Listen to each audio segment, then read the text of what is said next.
திமுகவை எப்படியாவது ஒழித்துவிட வேண்டும் என்று நினைக்கும் சக்திகள் தம்மை ஒரு கருவியாக பயன்படுத்தி அதை நிறைவேற்றிட நினைப்பதாகவும் அதற்கு பலியாகும் அளவுக்கு தாம் பலவீனமானவன் இல்லை என்றும் விசிக தலைவர் திருமாவளவன் தெரிவித்தார். கும்பகோணத்தில் திருமண நிகழ்ச்சியில் பேசிய அவர், முதலமைச்சர் ஸ்டாலினின் நம்பிக்கைக்குரிய பாத்திரமாக இருக்கிறேன் என்பதே தமக்கு மகிழ்ச்சி எனவும் தெரிவித்தார்.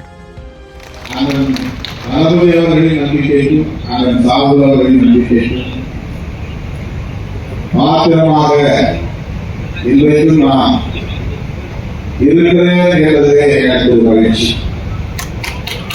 ஆனால் அந்த நம்பகத்தன்மையை கேள்விக்குள்ளாக்கக்கூடிய வகையில் என்னை சுற்றி ஏராளமான விவாதங்கள் நடைபெற்றுக் கொண்டிருக்கின்றன. அதுதான் இங்கே என்னை அறிமுகப்படுத்தி சொன்னார். எல்லா ஊடகங்களும் இவரை நோக்கியே இயங்கிக் கொண்டிருக்கின்றன. அது நம் மீது வைத்திருக்கிற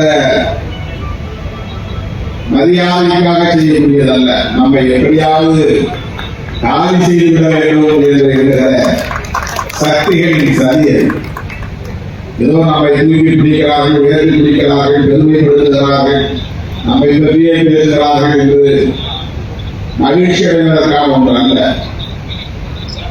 அதில் சூது இருக்கிறது, சூழ்ச்சி இருக்கிறது, சதி பின்னப்பட்டு வருகிறது. அவர்களின் உண்மையான குறி திமுக தான், திருமாவளவன் இல்லை.